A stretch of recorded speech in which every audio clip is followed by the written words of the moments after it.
Hey everybody, Virgil Texas here with Matt Chrisman. Today we are going to take a brief reprieve from the darkness that's slowly consuming us all to talk Hollywood.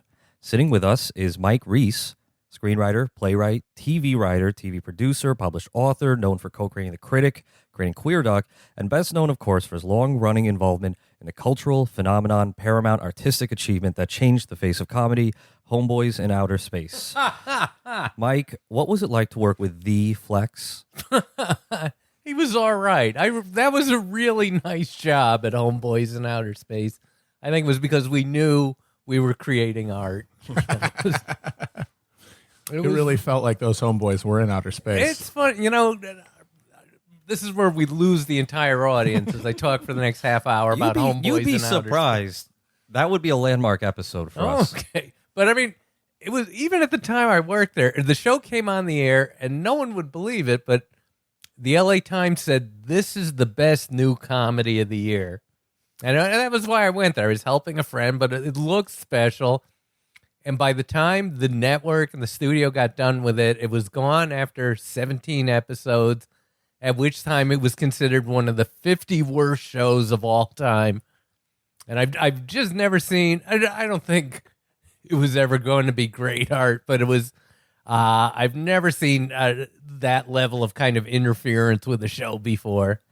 And as you write in your memoirs published this month, Springfield Confidential, Jokes, Secrets, and Outright Lies from a Lifetime of Writing for The Simpsons, that premise of two kind of buffoonish delivery men in outer space was recycled to make Futurama. It's Futurama. It's just, you watch the show, it's Futurama. I'm not accusing Matt Groening or David Cohen of stealing it because I don't think they were big fans.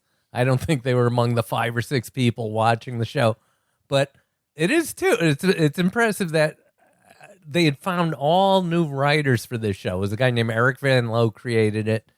And as soon as the show went off the air, 4 of them went off and created Family Guy. One of them we poached and brought him right over to Simpsons. And then he created F is for Family, which is a big animated hit on Netflix. So everybody, emerged unscathed from the thing. And one of the actors on the show, the funniest guy, not Flex, the funniest guy on the show, we brought him right over to The Simpsons, and he's our newest voice actor, Kevin Michael Richardson. Well, you're going to get a nasty DM from Flex.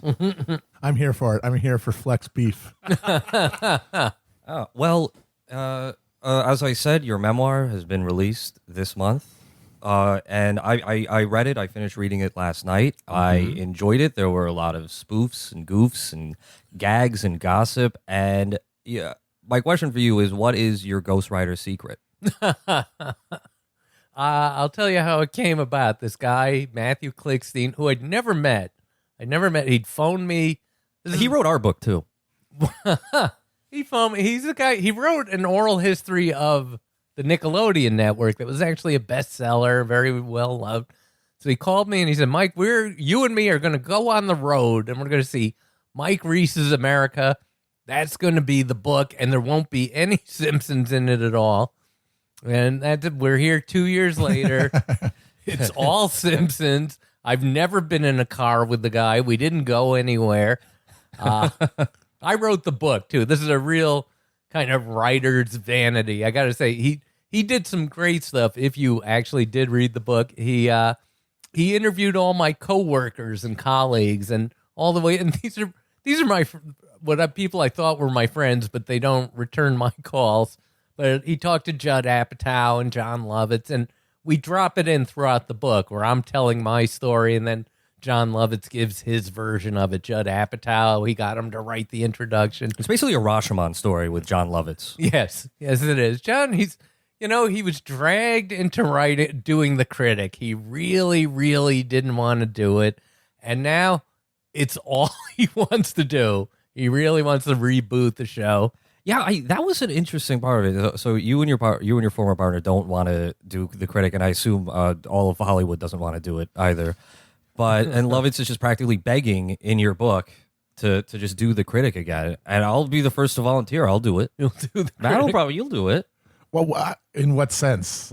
He needs somebody to make the critic so he can do the voice. And, So we would make the critic in the yeah, how hard could it be? It's a little outreach. We're just trying to give poor John Lovitz a job. I just don't want to go back and do the critic again. It's the show, even when the critic was when the critic character was successful, it was kind of a depressing show. And now he's clearly, the character must have fallen low because there's no more TV critics. Oh, yeah. Oh, my God. What would Jay Sherman be doing? Would he be like a Yelp power user? God. Grim. Well, you did bring the critic back for that series of vignettes for online. Yes, that was very frustrating too. And I remember watching those, and the tone was completely different. He was married? I think he had a girlfriend. I don't remember them well. It was something, they came to us, it was during the .com boom, and they said, the critic can do what he's never done. A movie can be in theaters this week, and you can have the parody on the air online next week. And we said, great, quickie, flash animation. So we made these 10 episodes, and then they just sat on them. They sat on them for a solid year, and we kept saying, what are you doing? And they said, we're debugging them. So by the time they came on the air, they were parodies of movies nobody remembered. We did an episode parodying Blink, the Madeline Stowe movie. And so I don't know what that is. Oh, it's a classic. I think ask your parents. ask your friends. They're always talking about Blink. Just don't ask me. That was it. It took longer to get them online than it did to get a regular episode of The Critic on the air. So very frustrating, stupid experience, and we weren't getting paid for it. That sounds like the internet. Well, we cracked the code. We're getting paid for it. We're getting paid to talk about movies that nobody remembers. That's true. Questionable quality. Well, you say that, but I think Gotti will be remembered for generations to come. So. I'm thinking more about the Cobbler. The Cobbler. We saw the Cobbler. Well, you're the target audience for the Cobbler. We were alone, and it's one of those movies. It was just my wife and I in the theater where you're thinking the characters might as well talk to us. It's just Adam Sandler could be going, Mike, I don't know whether I should keep making shoes or not. That's a magical experience, and that's happened to me exactly once. When I was in college, I had this friend, and for a week, he just kept talking about this movie and quoting from the trailer. It was an obnoxious trailer, and then we went and saw it. We were the only ones in the theater, and that movie was Wild Hogs. Wild Hogs? Oh, the motorcycle movie? Yes. And they had the script. They were ready to make Wild Hogs 2. It was all ready to roll, and then they weren't able to make a sequel because there was that biker massacre in Texas, and they thought, it's a little poor taste. No more bike such movies. thing as bad publicity. So wait, I got to mention, because I know once we leave the Cobbler, we're never coming back. You'd be surprised. I sold a script to Adam Sandler, a dramatic script, and he was going to do it, and he said, and we've got this director we love. There was a whole package ready to roll, depending on the success of the Cobbler. We were going to reunite the Cobbler team. And so it was just this horrible feeling to walk into the theater, and it's just me and the wife, and I go, it's not happening. Wait, why was it contingent on the Cobbler being successful? We wanted to reunite the director of the Cobbler and Adam Sandler with my script. No, not that you wrote like Cobbler fan fiction. I wrote Cobbler too. It's like a 50 Shades type situation. It does suggest a sequel where like the crime-fighting cobblers, yes, Dustin Hoffman and Sandler, they're teaming up at the end, and they're like, yeah, and there's the laundry guys, and there's all these other. You could have like a DCU, like yes. Or like a Marvel extended universe of different people with like blue collar jobs in New York. Right. So the second film is just a superhero movie. Yes. And it just explores this world and emerges from the revelation at the end. I think we had this exact same observation when we talked about it the first time. Oh yeah. But they could do spin-off movies too, like they're doing with the Star Wars stories. Yeah, like there's one about the Garbage Men and their special powers. There's one about tailors. You're really there's a million deli owners. There's a million of them. They all sound too interesting, though. I think you're way expanding the Cobbler universe. I mean, there should be like the Milliner. That sounds bad. I mean, I'm sure certainly 98% of Adam Sandler fans are going, "What the fuck is a cobbler?" Yeah. That's true. Yeah, It's a peach coming dessert. coming this fall. Haberdashery. There you go. So do you want to talk about your life? No, not particularly. I think we've covered it between the Cobbler and Homeboys. I got the. I mean, I read the book. I don't want to give too much away. It's all in there. On all the coke-fueled threesomes in the '80s, though, that was a blast to read about. Well, then let's cut to The Simpsons. You were there from day one. From day one. Everyone thought it would be a massive failure. That was it. One of our writers, Jay Cogan, is the son of a very famous TV writer, as famous as TV writers get. And his father begged him not to take the Simpsons job. He just knew it was not only not going to be successful, but it sounded like career poison. I don't know why. To work on a cartoon show on the Fox network, which was a brand new entity at the time. And nobody wanted to do it. And Fox had not had a hit by then, right? Was 21 Jump Street Married on with the air? Children. Married with Children was a hit Yeah. from By the first night. 1989? Yeah. No, Oh, it was It okay. debuted as a hit, and Yeah. the critics liked it too. And then 21 Jump Street was a hit. It was a little strange. Everybody was so against it. But I took the job. I wanted this other job. I was working on It's Gary Shandling Show, which was on Fox. It was the lowest rated show on TV. And I was on summer break, and Alan Zweibel, the creator of the show, was doing a show called The Boys. And it starred Norman Fell, and it was set at the Friars Club. And that's the gig I wanted, writing for Norman Fell. And I couldn't get it. I got turned down for The Boys, and my second choice was The Simpsons, which was the job nobody wanted. And I took it, and I didn't tell anybody what I was doing because I thought I've hit rock bottom. Can you imagine, though, if you'd gotten that Boys job, you could be on season 30 of The Boys with like a CGI Norman Fell or something. You could be responding to all the fans who are mad that the boys are just not as good as they used to be. And they don't like that the network made them add all these girls to it. And they think that's cultural Marxism. So, I mean, on paper, you had James L. Brooks, who was James L. Brooks. very big, very successful producer. Yeah. And a network that was cool, right? It was the edgy new network. It wasn't cool. It was more vulgar. It was vulgar. It was Yeah, exactly. That's what I mean. Yeah, sleazy, not like today. It's, but yes, I mean, it had just a terrible reputation back then. And I just was not proud. It was a shipwreck of a project. They housed us in a trailer. They didn't even think we raided walls.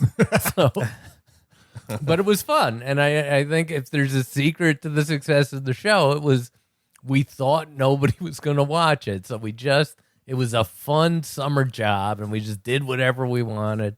And there had not been, and I never really realized this, but there had not been a primetime animated show in the past 30 years. Right. Not It since was the Flintstones. It went was off the air. Flintstones. I mean, it was one in a row. It was just the Flintstones. The Jetsons weren't even a primetime show. I think that was a syndicated show. It was just the Flintstones and nothing else. And and when we were starting the show up, we didn't even know how to do it. The poor animators didn't know how to crank out a weekly animated show because everyone who had done it was dead. And Get me Hannah and Barbera. And, well, this is coming at the end of the 80s, which in my opinion was basically a dead zone for TV animation. I mean, I grew up watching like the Saturday morning cartoons, so I guess I look at them, fondly for that reason. But I mean, an objective appraisal is they're cheap. No, they're they're very cheap, incredibly cheap, very and bad. shitty cartoons. Yeah. And then The Simpsons comes along, and you have Matt Groening, who is this underground cartoonist who's kind of a big deal, right?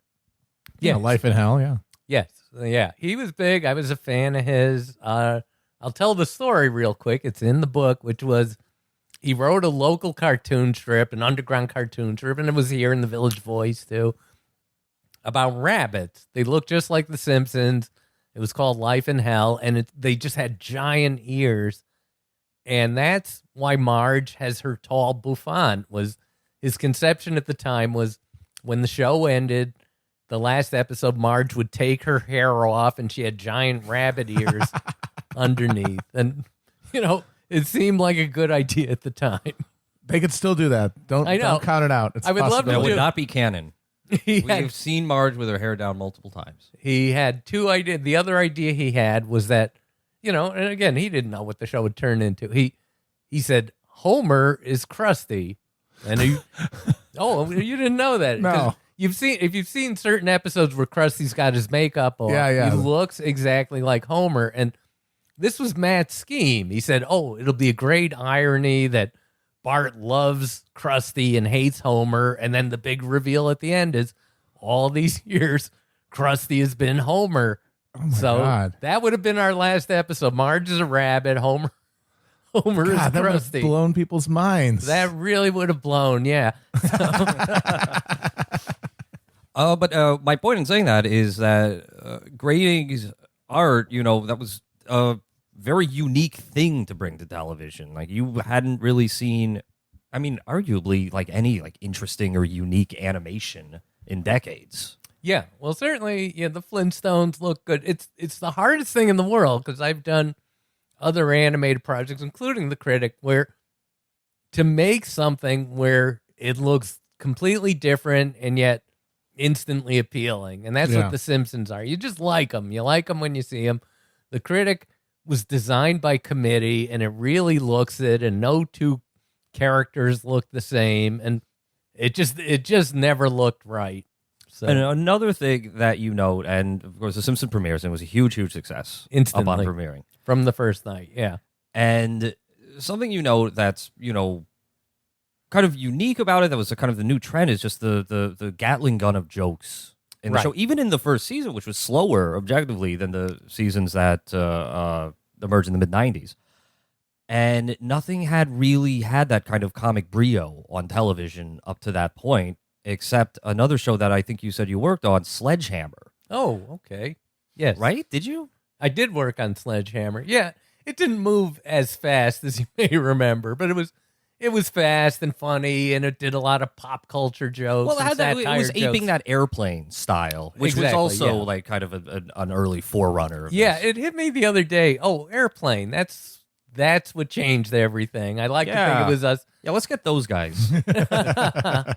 Yeah, I remember I was in college and they were testing Airplane. They had this very half-assed version of it they were showing. It didn't have an end, didn't have a score, and they showed it at Harvard. And I remember I was with Al Jean and we're going, wow, that's really good. That is special and different. And 3 years later, we got a job writing Airplane 2. Airplane 2. They call it Airplane 2. Was that the one in it's space? It's twice Yeah, as that's the good. one they go to the shuttle to the moon. It's a very Sonny fun- Bono. Very funny movie about the space shuttle blowing up. and we did that. I like the promotion you did for it in 1986. I think Sledgehammer is best remembered for it. Sledgehammer was this irreverent, kind of absurd cop show parody. Right. Yeah, Dirty Harry, Send Up. And I think it was best remembered for they thought the show would be canceled, so they ended the first season with a nuclear bomb going off in Los Angeles and killing everyone. And then they were picked up for a second season. Yeah. I was gone from the show. I was like anyone else. I'm going, how are they going to get out of this? And it was the creator of the show, Alan Spencer, just had the smart, cheap idea to show the end of the last season. The bomb goes off, and then the title came on, Sledgehammer, the early years. And now they want, again, just like The Critic, 2 seasons, languishing in the ratings, and now they want to bring it back. They want to reboot it, and good luck. People are terrified of new ideas. They don't Yes. want anything new. So the Simpsons premieres, and you also got the job because, and this was a kind of a running joke in the book, because Tom Gamble and Max Pross turned it down. Right. I got Airplane 2 because they turned it down, and then I got The Simpsons because they turned it down. And I'm just waiting to see what they'll turn down next because they've been a godsend to me. Yeah, that should be, that should have a column in Variety, whatever they decline. So who was there with you? Who was gay? We were all gay, and again, that I think came across in the show. That was what we were shooting for. So it was, we didn't even work, that first season, we were all kind of scattered because, again, it was this smelly trailer with bad carpeting, and So it was like we didn't have a writer's room. We would sit with Sam Simon and write some scripts, and then we had John Vitti, John Swartzwelder, George Meyer. That was the team. Oh, and Jake Hogan and Wally Wolodarski. But no real writer's room. We didn't work as a group too much. And then second season, we all wound up in a room together. And Matt told me when he got your book, he immediately just searched for Swartzwelder's name. Yeah. It shows you, if you want to be a phenomenon, if you want to be an international man of mystery, you don't have to do anything. Yeah. He's just a regular guy. He didn't seek this out. He's just a guy, doesn't go to parties and doesn't feel like giving interviews.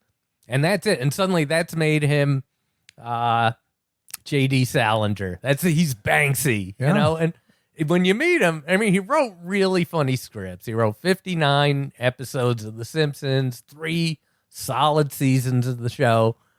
And you meet him, he's just like one of your dad's friends. He's a Republican who smokes. He wears dress shirts. He loves to talk about baseball and old westerns. He's the least mysterious man you've ever seen in your life. I don't know, some of his comedy I find very enigmatic. And you quoted this joke in the book when people ask, where is Springfield? He just says, Springfield is in Hawaii. Yeah, I like that. He has a couple of good quotes. He says, someone asked him what his secret of writing Homer is. He says, I write Homer as a big dog. And it suddenly makes sense. And he loves Homer. He made Homer what Homer is. Yeah. But he would turn it in scripts and we go, well, it's a very nice script, but where's Marge and Lisa? I just put the girl in somewhere. Yeah. Well, I mean, yeah, it's apparently Love Stories. If you ever read his books, the Frank Burley books, I mean, they kind of read like Simpsons scripts that everyone said this is too crazy to do. Yeah, anybody who loves Swartzwelder, loves his books, loves his scripts, buy his books. He just keeps cranking them out. It's clear, you know, nobody told him he doesn't work at the show anymore. He just keeps churning these very, very funny, crazy books out. Is that a real publisher, Kennydale Books? I think that's the street he grew up on, Kennydale. So he's not really a recluse. He is not a recluse. Well, where does he live? I want to go harass him. It's so funny because I could give it away where a diehard fan could find it instantly. But he lives on a ranch, and it's, you know, I've never been there, but I hear I assume he'll shoot you if you see someone coming up the get path. off my property. He just mentioned one day offhand, I have every newspaper ever printed. It's like, what? There's a good story. A woman who used to write for The Simpsons went over to Seinfeld, and when they were working on Kramer, she would just pitch these things that Swartzwelder said, and they would always go, too crazy. So things he said were too crazy for Kramer. What was the one he said about Lincoln? I think he said that Abraham Lincoln was an asshole. The other thing he did, when he got high, he'd been a very successful advertising man, and then I think I don't know what turn his life took, except he knew a lot about soup kitchens. He really would tell you he knew way too much about what they served at soup kitchens. And he drove the world's worst car that had no upholstery. He just had springs, and so you think, all right, maybe he's not doing so well, but he's working at The Simpsons. He's making a decent living for the first time, and he takes the money and he bought a painting by Hitler. That's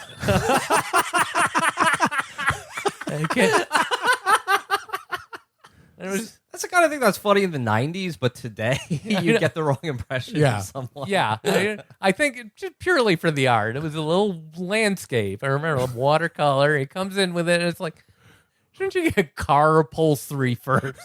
Isn't that the priority?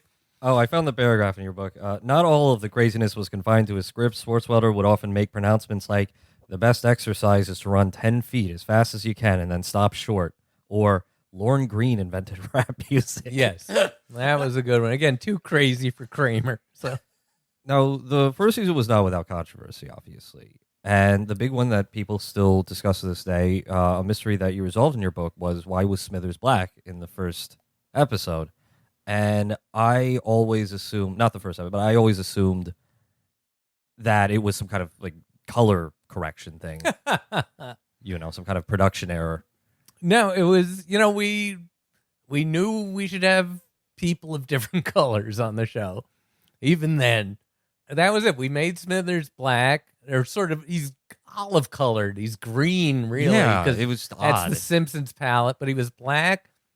And, we make the shows. We see him in rough black and white animation. And it was only when they rolled back in color, we said, oh, this looks terrible. It's the one black guy in the show, and he's kissing up to his boss all the time. And, it really had a plantation feel. So we just went, okay, he's white now. But so then, we chose our main characters who would be black and white and Asian. But we told the animation house, look, make sure when you see a crowd, there's some black people in them. And we're telling this to our animators in Korea. And the next show came back, and anyone who was homeless or a criminal was black. Why is the show animated in Korea? Well, we always thought it's cheap, right? I always assumed that we all felt kind of guilty. These must be sweatshops or something like that. And it turns out Korean animators make more money than American animators. And it was the work of one guy. It was a South Korean animator, came to America. He did all the early Pink Panther cartoons.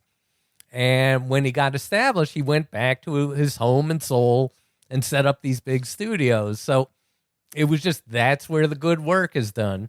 Huh. It was that and it was Eastern Europe too, right? Yeah, Eastern Europe. They would make very, we parodied it famously on the show, the Worker and Parasite cartoon. And that's no joke. I went to the Slovakian Animation Festival and they had a night of Slovakian cartoons. And you just wanted to to project it on the side of a goat? It was out in a park. It was a wall. It was shown on a wall in this kind of overgrown amphitheater. And you watch these cartoons. Capitalism has been successful. You just wanted to drink bleach. You just said, all right, now I'll kill myself. So Simpsons huge phenomenon right off the bat, and you write Simpson-mania was 1990 was the height of Simpson-mania. It was impossible not to get excited. Simpsons t-shirts were everywhere. Bootleg Simpsons t-shirts were even more widespread. Black Bart, Mexican Bart, Bart smoking a joint, Bart stuck in a woman's ass. Fox hired bootleg police. That's a thing apparently. Yep. Who impounded millions of illegal T-shirts. How does Fox have this army to impound merchandise? We brought in the bootleg police, the bootleg army. Yeah, and it was some insane number, like 35 million T-shirts. They rounded up. Who's making this? They were. It's not hard to make a T-shirt, dude. They were so. I mean, they far outnumbered the real T-shirts, but we had 35 million of these shitty T-shirts. And there was this idea, let's give them to Ethiopia, all right? Just send them there. And then somebody said, how is that going to look where you see a field full of starving Ethiopians wearing Bart Simpson T-shirts? Yeah. So, My favorite knockoff were the Gulf War themed ones, where Bart is in the military outfit and he's strangling Saddam Hussein, or he's launching a missile into Baghdad or something, and he's like, "Eat my shorts, Saddam." They really got the show. I wrote that one, by the way. Well done. Yeah. Ew. When I was going through the book, I'm looking through my notes now, and I just kind of flagged all the things that made me go, aha, I never realized it. And apparently to you, too. One was that Arnie Pie's helicopter traffic report is called Arnie in the Sky instead of Pie in the Sky. Right. Did you get that joke that. when you saw it? I got that. I don't think I did. I got it. I think because of the rhyme I got it just doesn't, I got that register. joke. Okay, well done. I got it. There you go. Well The done. Simpsons, yeah, it's just full of... In fact, I remember sitting back and being like, Arnie in the Sky. Classic. Wow. You stroked your beard. Wiping your eyes. Whoa. Pause the top of your wine. I pity the sad fools who are watching this episode and not getting that joke. They're robbing themselves of humor by being dull. Well, did you get this one? 10 years after Jeff Martin named Homer's Barbershop Quartet the B Sharps, I looked at a piano and realized there is no B sharp. Also, how did you look at a piano and realize that? It's just keys. There's no letters. I know how a piano works.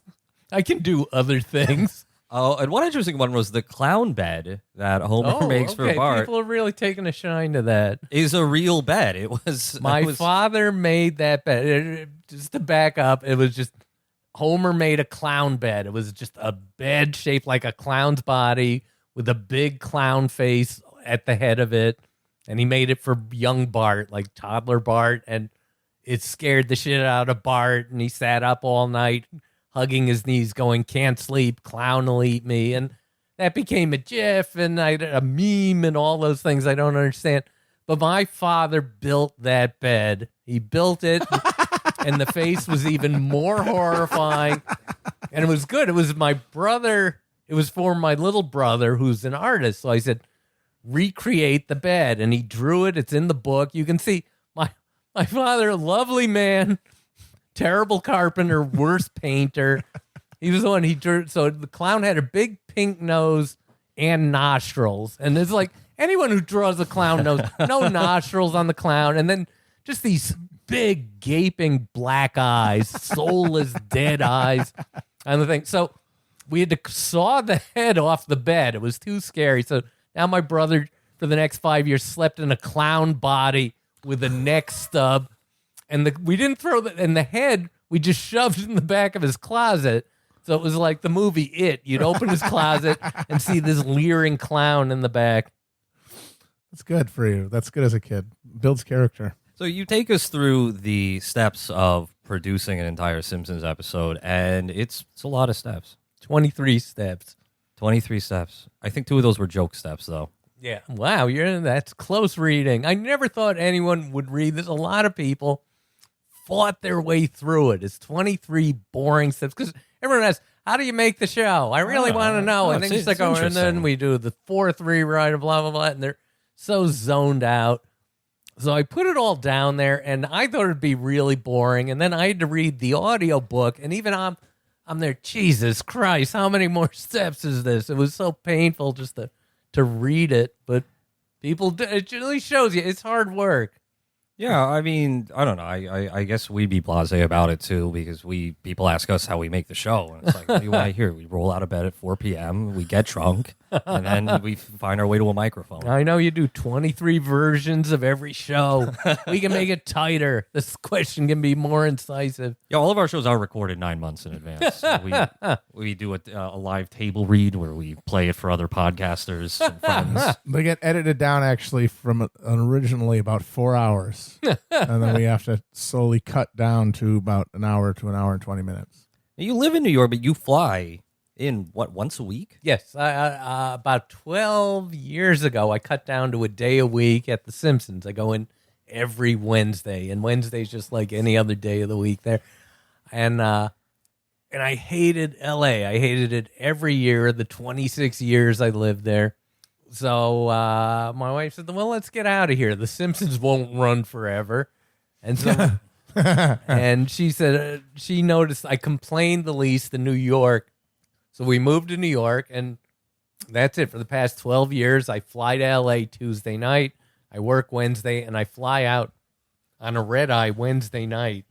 And I'm like a carpetbagger where I'm proud I don't even spend 24 hours a week there. It's about 22 hours. What didn't you like about L.A.? That's surprising because most people, they get sick of New York and move to L.A. Oh, I've just been happy every day in New York for 12 years.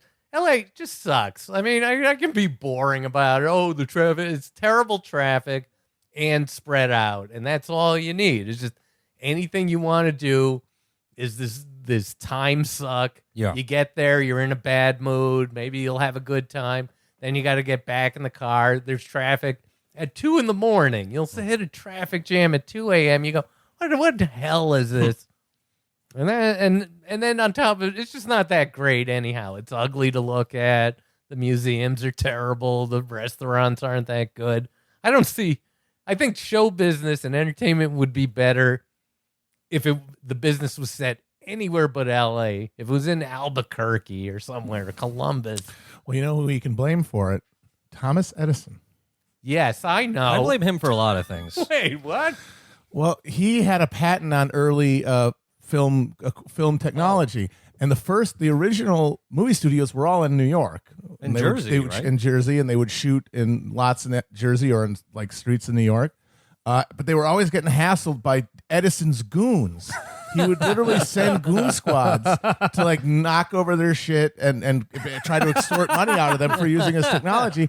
And the early studio heads just moved. They said, "Where can we go? They'll be the farthest away from Edison and his army of thugs." And it was in LA. Where the traffic is so bad, they'll never be able to get to us on time. In fact, one early director, Thomas Ince, actually had a cannon in front of his studio as a way to sort of like intimidate the Edison goons.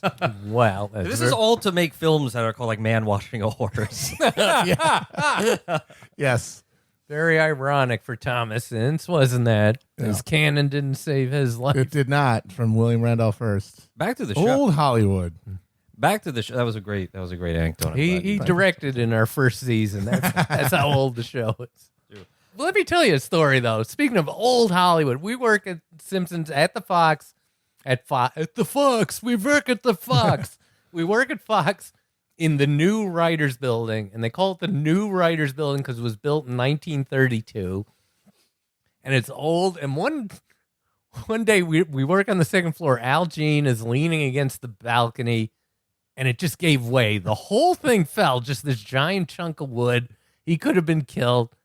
But so then I was at a film function, and they're showing a newsreel from 1932, and they go, and here we are at the opening of the new Writers Building at Fox. And who came in to cut the ribbon? Why, it's Leon Trotsky. And he christened our building. It wasn't him. It wasn't actually him. It wasn't him. No, it was an impersonator, as it was part of a publicity stunt to promote some movie about Russians. I'm out of here. Good day. Good day. I know where Trotsky was every day of 1932. And he was not in Los Angeles.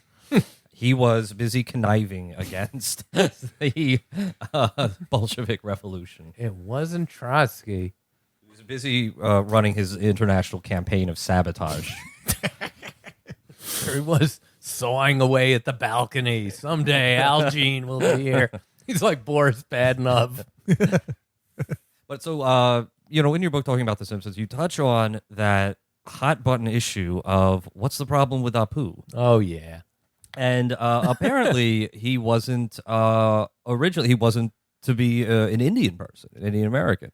He was a just generic clerk. It was clerk, and his line was 35 cents, please. And at the time, it wasn't a racial thing. It was just a comedy cliche, even in 1989, that all convenience stores clerks were Indian. And it was probably based on reality for some reason. That might have been something they gravitated to. So I put in the script, clerk, 35 cents, please. Underneath, I wrote, he is not an Indian. And then we get to that line at the table reading. And I think the story I hear is Sam Simon leaned over to Hank Azaria and said, yes, he is. And Hank read it with an Indian accent, and it just got this giant, giant laugh. And Apu was an Indian from then on. And, I got to say, for 25 years, nobody ever complained about Apu. And Indians would say, he's the only Indian on television. So even now, I don't know how big this controversy is, or I don't know how many offended Indians there are, but a guy made a documentary, and that's been the end of Apu. Or in fact, just to clear the matter, because I didn't realize this, 2 years before the documentary, we already said, all right, this is an issue. Yeah. We made our own episode. We did that documentary, but faster and funnier with the same jokes, where we had an actual Indian actor on the show play Apu's nephew, and he tells him, you sound like a white guy doing an Indian accent. And then we retired Apu. Nobody seems to have noticed, but you haven't seen him in 2 years. Wait, so he is retired. You've retired Apu. You haven't seen him in 2 years. He hasn't had a line. Well, I watch him on FXX, so they come on They later. do come on. And in a strange order, usually. We're not going to, I don't know. I don't think we're going to erase the past, and I don't know what to do. I don't know, but I mean, there certainly are people out there offended by the character, but yeah. I've never met one of them. They all come up to me, I like Apu, or they go, he's the stereotype like everyone else on The Simpsons. And, I think they like that inclusion. But I don't know. It's not my issue. They're fine. We got 199 other characters. Yeah. Nobody notices he's gone. Well, as you make clear in the narrative, it's not your fault.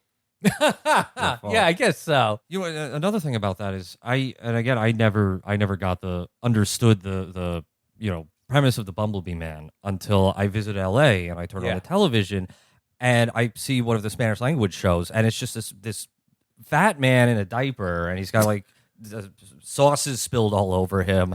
He's crying, and there's no dialogue. I just hear the studio audience laughter, just huge gales of laughter. Yeah, it was a show. When you live in LA, your first 30 cable channels are Spanish TV, and whatever the fuck this he was a cricket. It was a regular man dressed in a cricket outfit, and it was on all the time. And you'd flip from channel to channel. It was always on, and it's funny because I've heard the show still gets in South America 95 million viewers a week. It's this giant hit. And the other funny story I heard was the guy who plays the cricket. It's like us doing The Simpsons. He didn't think it would go anywhere, and apparently at the time he was like the Robert De Niro of Mexico, and now he's just cursed the next 50 years playing being in the cricket diaper. Oh God. You talked a little bit about the celebrity guests you've had on. You had Dustin Hoffman on famously as Lisa's substitute teacher. Why did he agree to appear under a pseudonym? Yeah, it's one of those things. They drop it on you after they've recorded their part, and it's just two of them. I guess it's Dustin Hoffman and Michael Jackson. Didn't want to use their names, and we've never done that since. And I think it's been sort of a rule since then that you gotta use your own name. But certainly Dustin Hoffman, it places you in time. It was like 1992, and it didn't seem good for an Oscar winner to be doing a voice on a cartoon show. But since then, you've had your fair share of Oscar winners. Yes, we had. You also had George Takei come on. Takei? Is it Takei? I think it's Takei. All right, let me retake that line. You also had George Takei come on. Takei. No. God damn it. God damn it. I'm going to get letters about this. And then you invited him back on to do the famous monorail episode, and he just said laconically, I don't make fun of monorails. Yeah. That was a shocker.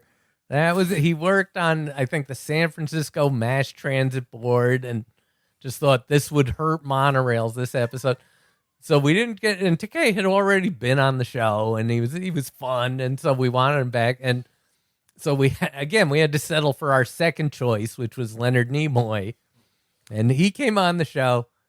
And and how often do you want Sulu and you wind up with Spock? But he came on and he said, "I'll do the show as long as you don't do any Star Trek jokes." And we go, fine. And so we wrote him a part, we recorded it, we animated it, and then at the end of the scene, we beamed him out of there like on Star Trek.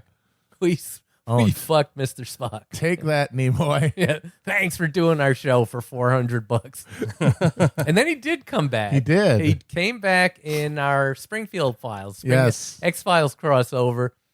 And it was, again, I'm directing him, and the show ends with everyone singing Good Morning Starshine.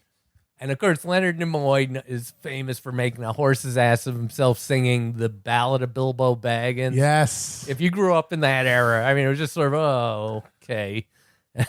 Here's two things I love colliding into something I really hate. So I'm directing him in the Springfield Files. It ends with everyone singing Good Morning Starshine. And I go, Mr. Nimoy, can you really belt this out? And he goes, I know what you're trying to do. You should have... after he recorded his lines, you should have inserted a whole bunch of anti-train stuff into that episode. just shots of trains blowing up. If you look at it a certain way, that could be seen as a episode hostile to mass transit. It's just a bunch of graft and unnecessary bunch of so any sharp can show up and pad his margins with bad material. Out of an attaché. Yeah. A guy in a straw boater came in and sold him a monorail. Yeah, Mary would never fall for such a shameless huckster. Never. Ah. It's a little satire. Oh. You touched on this a little bit earlier, but the fans. You travel the world Yes, I do. and been to both the North and South Pole. Yes, I have. How? Yeah, how the hell do you get to the South Pole? Do you Have only like 5 people done that? to the South Pole? It's the No. North Pole nobody goes to because there's nothing up there. You're gonna just you go there, say, and come back on a podcast. Yeah, I went to the North Pole. It's gold. It's like going to space to me. I don't. Well, we wanted to do that too. That did not make the book. I forgot. My wife and I were in contention to go to Mars. They just What? they needed a middle-aged married couple to go to Mars, and the presumption was and die up there. Yeah. They just said, let's get them middle-aged and childless, so who cares? And we volunteered. We got Neil deGrasse Tyson to endorse us, and then the whole project fell through. But, yeah, space. So, and we were talking on the ride over about going to Afghanistan. We had an Afghanistan Afghani driver saying, don't go there. You told one story. I think this was it was either Tehran or South America, someplace like that, where Yeah, those You two got the places that are very hemisphere. similar. Yeah. Oh, I've never been to either place. How would I know? Maybe it is exactly the same. What a coincidence. No, you went to some place. You had a I don't know, a tour driver or something like that who was just harassing you and just saying anti-Semitic things. Oh, yes, it was Australia. Australia. That's right. You were as so wrong close. as could be. You couldn't So be more close. far off. Yeah, I'll tell the story with my great Australian accent that sounds like Cary Grant doing a cowboy. And you'll see. Because we booked a tour of Darwin. I said it was Cairns in the book. This is bonus material you only get here. And he's taking us around and he says, what do you do, mate? And I said, oh, I write for The Simpsons. And he goes, that's a bloody stupid show.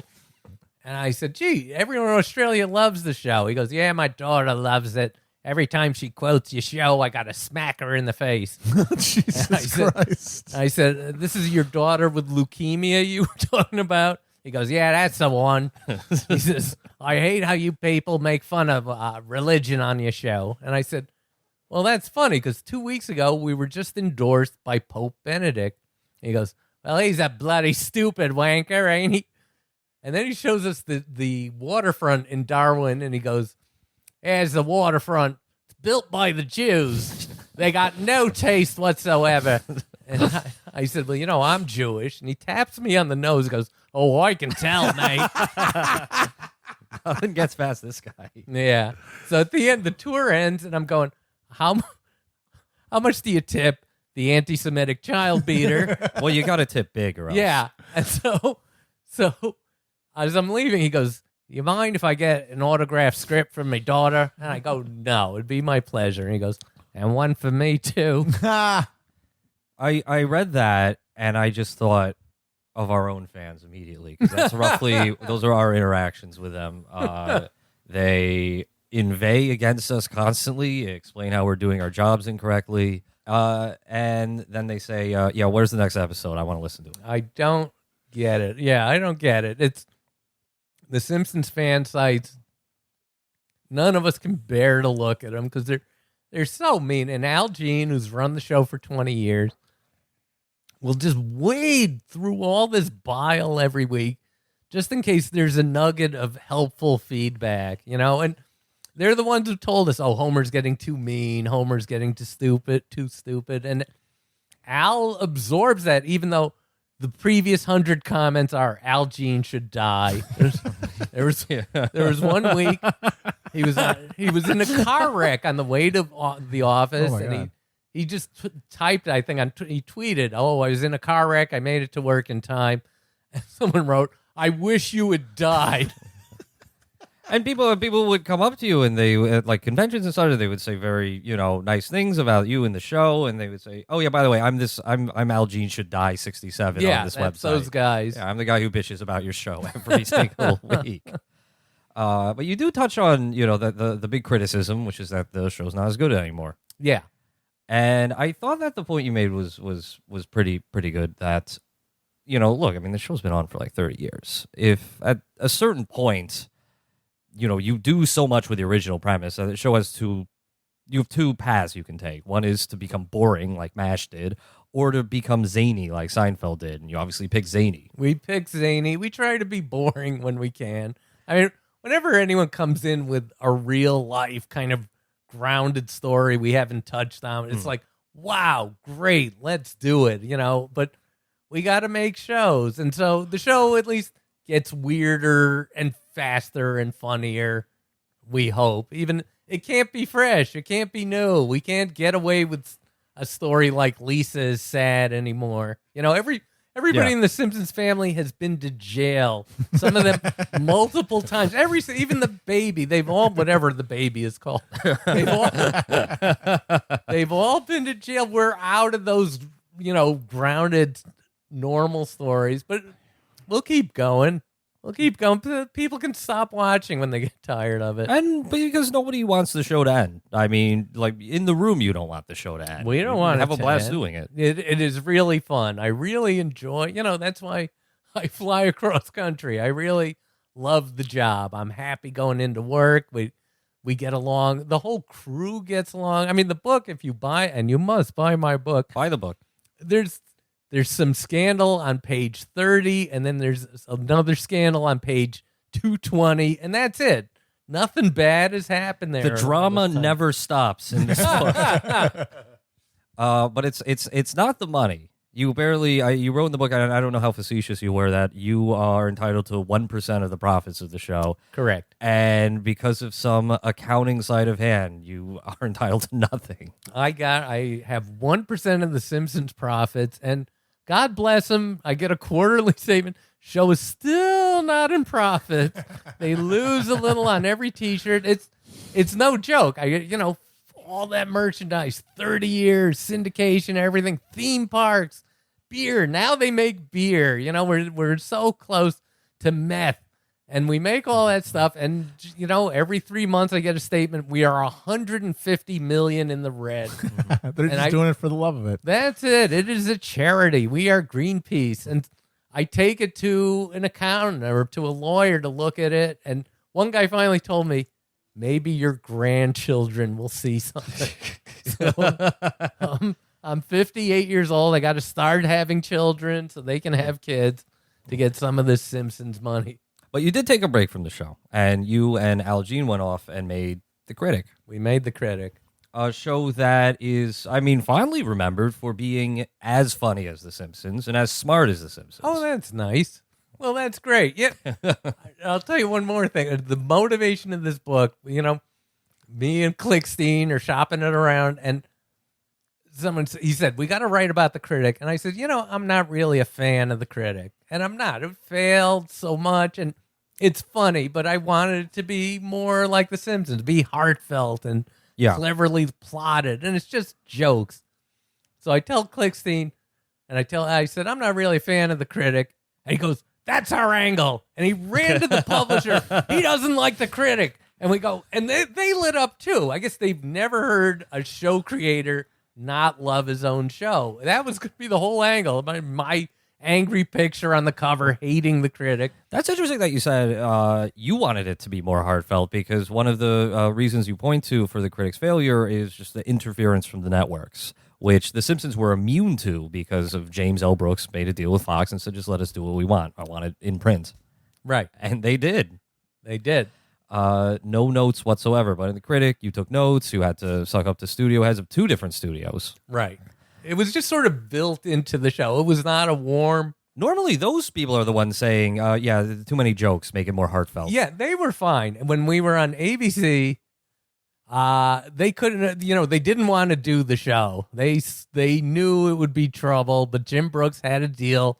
Whatever he brought them, they had to put on ABC. So we put it on the air. We opened. We had great reviews. We had huge ratings. And 2 days later, my secretary walks in with a big box, and I go, "What's that?" And she goes, "That's hate mail." And there's 2 more boxes in the hallway. And ABC was right. The people who watched ABC hated The Critic, and we were gone in 6 weeks. What I thought The Simpsons would last 6 weeks, that finally came true. This is what people do to a show they don't like.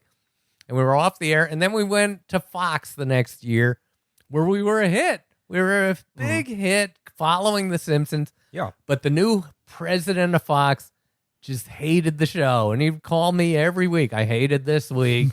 Every week. Hi, it's John. I'm calling. Yeah, I know what you're calling. You hated the show, and he just yanked it off the air after 10 weeks, I think, and replaced it with a show called House of Buggin'. Sound like Wazamo. House of Buggin'. House of Buggin'. That was the problem with the Critic. Not enough bugging. Not enough. And then the guy lost his job a few months after that. Right after that, the man came. He was literally at Fox long enough to come in, hate the Critic, cancel the Critic, put on House of Buggin', and then he got fired. And he's never resurfaced. He's never been seen again. You Google him, and it's just 1992 to present ?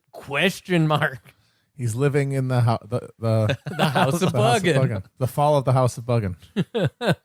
So after that, you did a few other jobs, and then you got to make Queer Duck for yes. the internet, for dial-up internet. That it's abused the term ahead of its time, but we were making 3-minute cartoons for the internet that took an entire evening to download.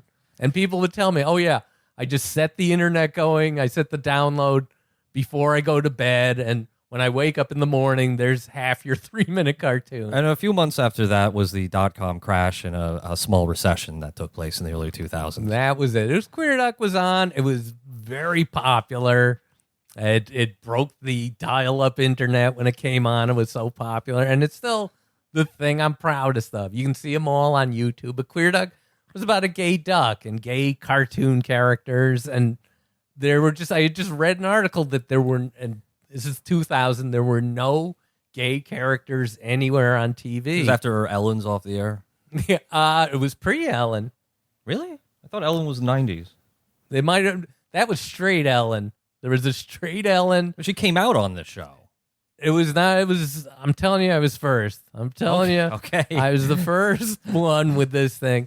Didn't Queer Duck go on TV after Queer as Folk? Yeah. Okay. Wow, my whole story, whatever. No, you were the first. No. Somehow this works. I think whatever. 2000. All right. Sorry. I'm not even Mike Reiss. I'm sorry. Your door was open. I saw a soda. I said, I believe it's true, though, that at the time in 2000, because by the time it was hitting Showtime, it was 2001, when all of TV was gay. So, I don't know. He was the first. And, 3 days after it aired, a reporter flew in from Germany to interview me about Queer Duck. And I'm not gay. And so I kind of had to hide my straightness, my undeniable machismo. This is what the liberals want, by the way. Well, I mean, I saw Queer Duck after the fact online, and it's delightful. I highly recommend it. It's a sort of campy kind of humor that you don't see that often. Yeah, it was so much fun. It was after doing The Simpsons so long, where everything's been done, here was the first gay cartoon character where it was wide open. I go, oh, let's do the gay Christmas episode. Brand new territory, Halloween, whatever I felt like. It was so much fun to do. And the fans loved it. The fans were really, really happy. And I won every gay award you can win. And nobody was really upset that it was created by a straight man. I didn't say it. I didn't come out arms straight. I just didn't say anything. And a reporter came to the house once, and I hid my wife in the bedroom, and I took down our wedding photos. I mean, again, what the liberals want. I didn't blow the guy, but I never said one way or the other. And then I was finally outed about a year into it by the New York Times. That they wrote about Queer Duck, and they liked it, and they said, Mr. Reiss, who is straight, and my father, who didn't believe anything until he saw it in the New York Times, was so relieved. Finally. And then Queer Duck released a movie in the mid-2000s. I saw the Queer Duck movie. I liked it a lot. I'm very proud of it. Avoids third act problems. I like that. I always appreciate that. It's a nice short movie. Yeah. It came out, Variety called it the best animated movie of the year. So take that, Ratatouille. See, I didn't get Ratatouille. I saw like 5 minutes of it on TV, and I'm just thinking, what the hell is this? It's a rat that can cook. What? I hate that. Why? Awful. But no, I recommend it. I would recommend to the audience to check out Queer Duck. Definitely check out the Queer Duck movie. It's lifeless, a thrill ride. They're all, I think, illegally on YouTube in beautiful prints. So I recommend it. Everything I've done is for free on YouTube. All the Critic episodes are on YouTube. Pirate the Critic, pirate Queer Duck, but buy Mike's book. Buy the book. Yeah, don't. And the illegal downloads of the book I've already seen, and with Russians, everything is. It's just a Springfield Confidential, Russian PDF. So Collusion. Yeah, That's what we're talking about. buy the book. Buy the book. Buy the book. We will put a link to purchase the book. Mike Reiss's book, Springfield Confidential, Jokes, Secrets, and Outright Lies from a Lifetime Writing for The Simpsons. Also buy the Chapo Trap House book. Yeah, buy that book too. Buy that book. And that of book. course, buy John Swartzwelder's books, the Frank Burley series. You have so many books to buy, listener. How many of your listeners buy 8 books a year? They buy no books. They're on the internet. I don't know. Our fans are pretty literate. They'll get up to 3. Yeah, they've read over 1 million posts. That's a book. That's a book. That's I'm what you just don't saying get. they That's a don't book. buy the books. They have no need to buy the books because the posts are free.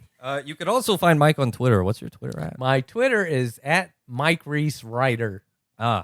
Reiss is Reese. Don't Mike Reiss Don't writer. follow at Mike Reiss. Right, that's a sports writer. Any possible Nazi. Who knows? It's on online. Mike, thanks so much for coming on. Thank you What very a much. pleasure. You guys are delightful. It was a lot of fun. Till next time.